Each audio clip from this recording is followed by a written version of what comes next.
How's it going, guys? Grey Disciple back with something a little bit different. It's been a long time since I've done a commentary over some gameplay. And I know that since the last time that I did it, I've gained probably somewhere around 8 to 10,000 subscribers. So let me just say this to you first. If you're not interested in Call of Duty or gaming in general, it's okay, man. You can go ahead and click off the video and I'll see y'all in the next one. But for everybody who's hung with me since my old gaming days, a lot of people keep asking me when I'm going to come back and do a gameplay, what my thoughts are on the upcoming Call of Duty. So I just wanted to talk about it. And while I do, I'm going to put some Black Ops 2 in the background. Now, some people have been asking me about Black Ops 2. Most of the time when I played that game, I was on PS3. I wasn't on the Xbox 360. So I'm actually having to build my guy back up. And just for those who are interested in stats, I have not put very much time into this game, mainly because of connection. In case you guys don't know, there's input lag. You know, when you have to port the game through the emulator on the Xbox One into the Xbox 360. So it's very difficult for me to find a good lobby to play in. But when I do, I do fairly well. My KD back in the Black Ops 2 days was a 4 or a 5. Mainly because of connection, and I played it a lot. I probably had 40 to 50 days played in Black Ops 2. Love the game. But currently, it's really hit and miss. I've only had like 2 or 3 really good lobbies since I started playing. But a 3.16 KD basically on a 3-bar connection, it's not too bad. I've played very few games, maybe 10 games in all. So I'll show you a couple in the background while I'm doing it, where I go off a little bit, and we'll talk about the upcoming World War II. All right, I'll see y'all in the game. Alright, so like many of you guys, I watched the trailer reveal, whatever you want to call it, and it looks good. I'm excited. It's going back to the old school way of Call of Duty, boots on the ground. I'm not as hyped as everybody else is, and I have a lot of reasons as to why, and that's what I wanted to talk to you guys about. Now in the background right here, it's a gameplay on Plaza, playing with the PDW. I have virtually nothing unlocked in the game. That was a nice 3-piece right there, coming into the quad. I had so many routes on Black Ops 2 Domination back then, and I wish I had started my YouTube channel back then because I could have taught you guys so much stuff. By far my best Call of Duty to date, stats-wise and playtime-wise, but who cares? It's an old game. All right, so let me talk to you about Call of Duty in general, what makes a good Call of Duty game. I've heard so many people talking about this trailer, which basically showed us nothing but cinematic cutscenes. It's really hard to get an idea of what a game's gonna hold until you actually see the multiplayer, or actually until you actually get your hands on the multiplayer. That's the most important part. So what makes a good Call of Duty? Number one, it comes down to maps. We haven't seen any, but maps are make and break of a game. And when you think of a classic Call of Duty, or the ones that give you the most nostalgia, it always comes down to the maps. Number two is spawns. And Sledgehammer, I'm sorry, has horrible spawns. If you go back to Advanced Warfare, it was one of the things that I hated the most about that game was their spawn system. I can never quite figure it out. The best developer when it comes to spawn system is Treyarch by far. The third category would be guns.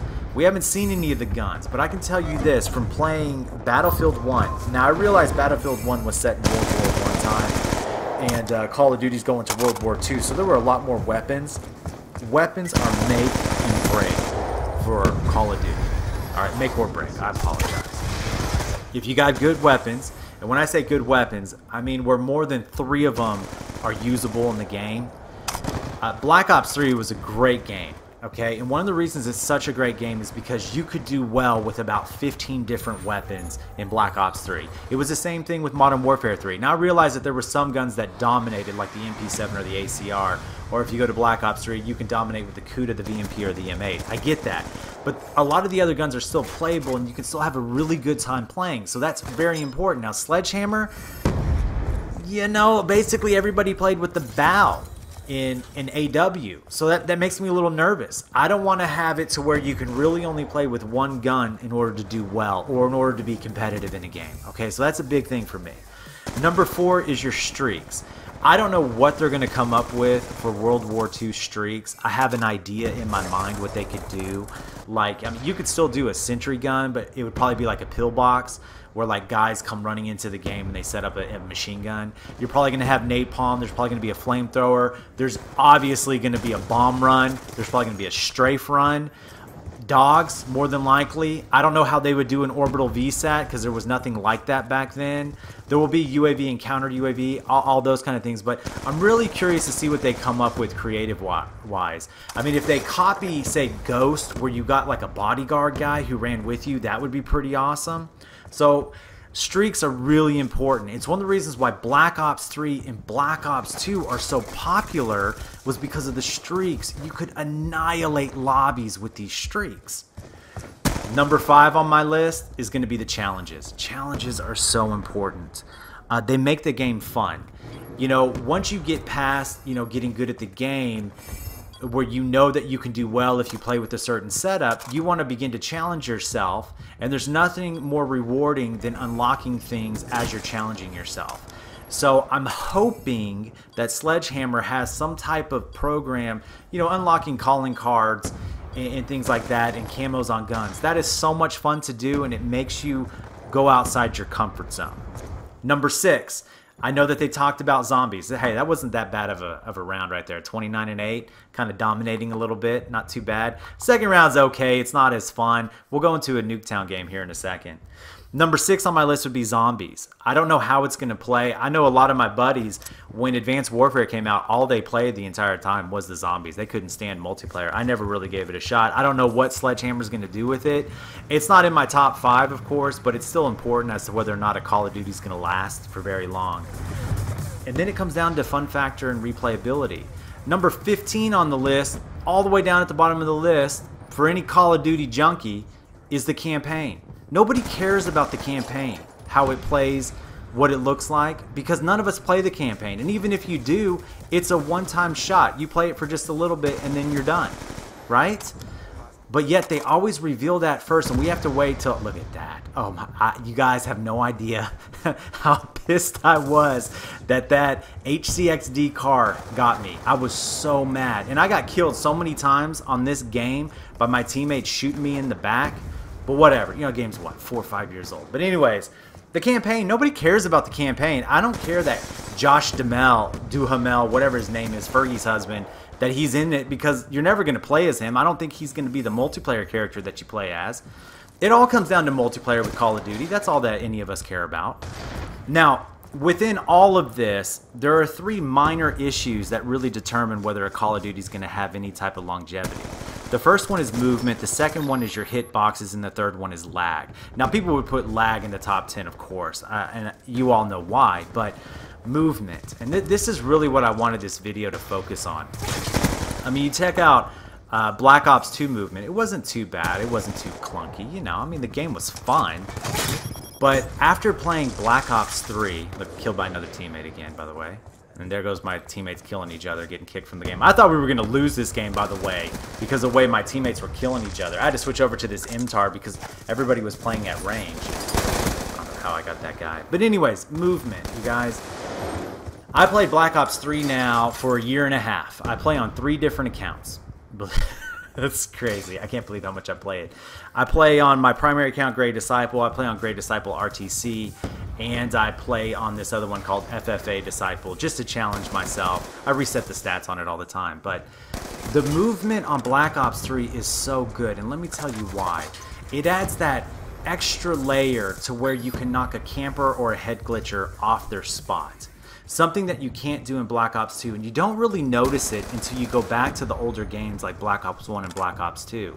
You don't realize how much that extra little ability to move helps. That boost jump, that wall run in the slide.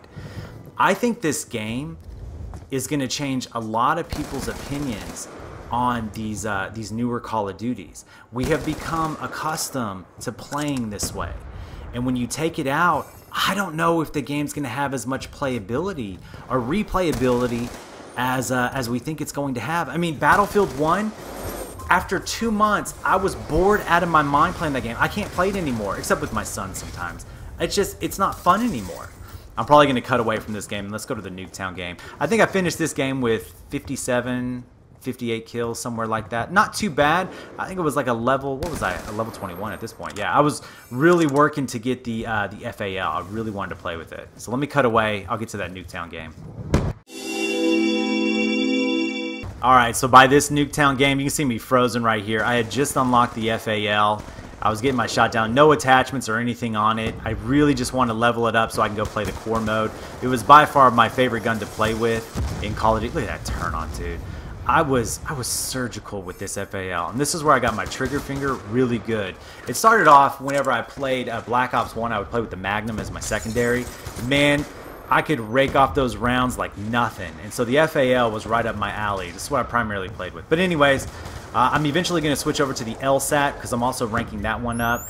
The LSAT, when I used to play League Play back in the day, the LSAT was one of my favorite guns. I love the LSAT, the Scar H, and the MSMC when I played League Play. And if I wanted to get super aggressive, I would either play with the KSG or the Scorpion. And man, I gotta tell you guys, I was pretty lethal back then. Like I seriously could have gone competitive in Call of Duty at that point. Ooh, getting owned by those snipers. Man, you see so many snipers playing Black Ops 2. Oh my goodness gracious. But alright, let's go back to the topic at hand. I know I'm dragging on here, but you guys have been begging for some gameplay, so I'm giving it to you now. Alright, this spot right here, just look at this. This is so cheap, and I'm happy that they finally fixed this in Black Ops 3 where you couldn't do what I'm doing right now. I mean, you could get a nuclear just chilling right there, all right? Unless somebody knew what they were doing. That guy just got sniped, man. He's like his face off. All right, so, okay, all right. Here we go. So movement. Something about Black Ops 3, that ability to run, jump on walls, run, boost jump, get over a guy camping. For some reason, it worked so well in Black Ops 3, but in Infinite Warfare and Advanced Warfare, they couldn't pull it off. I think because it was just a little too fast. So when we go into this next game, I guess my biggest fear for Call of Duty is that the player base has become so dependent upon that type of movement that going back to the old school way, people are going to hate it. Even sliding, how fast you get around the map by sliding. You go back to dolphin diving, I forgot how slow you actually move when you're dolphin diving. I'm serious. Look at this connection, dude. Look, you see me drop down to that 2-bar connection? Oh, so frustrating. So let's just do a little quick recap here. Am I hyped about the next Call of Duty? No, I'm not. I'm excited. I'm glad that a lot of people are excited. I think the player base is really going to come out and force and buy the game. Do I think it's going to have longevity? I don't know. I'm not convinced yet because I haven't seen the maps and I don't know what the spawns are going to be like. Guns are really important to me. Streaks are probably a little bit more important. And then, of course, for replayability and the fun factor, you got to have challenges that are fun and really reward you. Are they going to have supply drops? 100%. It's the biggest capital that they get in these games is from supply drops. But I got some hesitation, you guys. Call of Duty just, especially the newer titles, they don't excite me as much as the old ones. You know, it's like when you get older, eventually you fall off the fashion train and you stop wearing the new trend of clothes and listening to that new music that comes out. Maybe I'm falling off of the hype train for Call of Duty. Look at this. This is just so cheap. I'm probably going to go ahead and end it there. I know I just kind of drug on. It's been a long time since I've done this. This game right here, just so you know, I dropped over 100 kills. I was a level 24. So it took me, I think, 10 games to get back to where I was dropping 100 kills a game. I had a game on Aftermath where I just went off. I was a level 1, and I think I went 62-4 on Aftermath. That's just because I know how to play it. The key thing in Black Ops 2, though, the one thing that I think the future Call of Duties did well is they took the tac inserts out of the game, and I'm hoping that Sledgehammer does not bring them back because I forgot how broken tac inserts were. I used to use them all the time, especially in Domination. I mean, you can completely own a game by yourself. You can solo a Domination game with the tac insert.